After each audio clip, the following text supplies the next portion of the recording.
things were, you know. So I just said here, I started to work at St Barnabas as a playgroup assistant in 1974, after my son Stuart, who attended the playgroup, went to school. There were three of us: June Hawkins, our leader, Jan Burke, she is, and myself.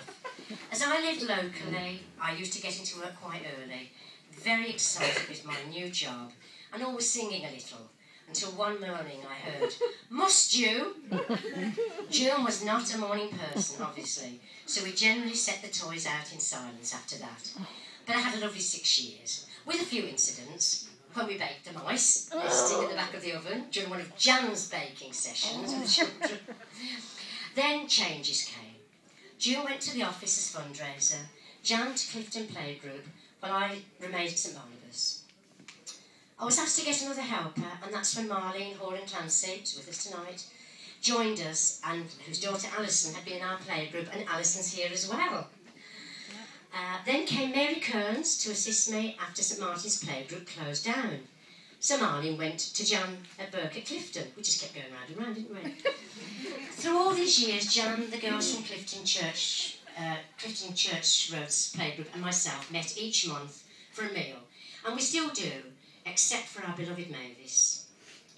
Jane joined us after we lost Mavis, and the famous five, as Jan named us, continue to meet right up to this present time. And Marlene and myself meet for our weekly fix of McDonald's and charity shops. Then came home visiting. Joy Archer asked me if I would consider working as a home visitor based at Christ Church School. The vicar felt there was a need for a home visitor in the Sparkbrook area, so with trepidation I agreed. My first visits during induction were with Jill Young, a home visitor. They were harrowing. She brought me to 3 families with tremendous difficulties. Priority families in priority areas, just what we were about.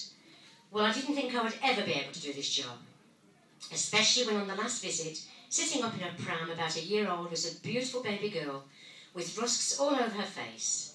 And Mum told us that rats went into the baby's pram sometimes to eat bits of food from her. And I just thought, please God, but not today. I think Jill was trying a few shock tactics on me. Sheila Webb, the secretary at Christ Church School, was marvellous, but she kept giving me bits of paper with various names and addresses of families on, and I kept getting them mixed up. But 30 years on, somehow I managed and grew to love home visiting. Now it's time to go, and I've met the most lovely people, both families and colleagues. My present home visiting colleagues are great and very distressed at my leaving, mainly because they will have to make their own teas and coffees now. Just now to thank everyone here for coming tonight, and I really do thank you all because I think it's just been a fabulous night. All my colleagues, especially to Janet Mandia, our line manager, for her patience and kindness, especially when we seem to get inundated with mounds of paperwork that is required.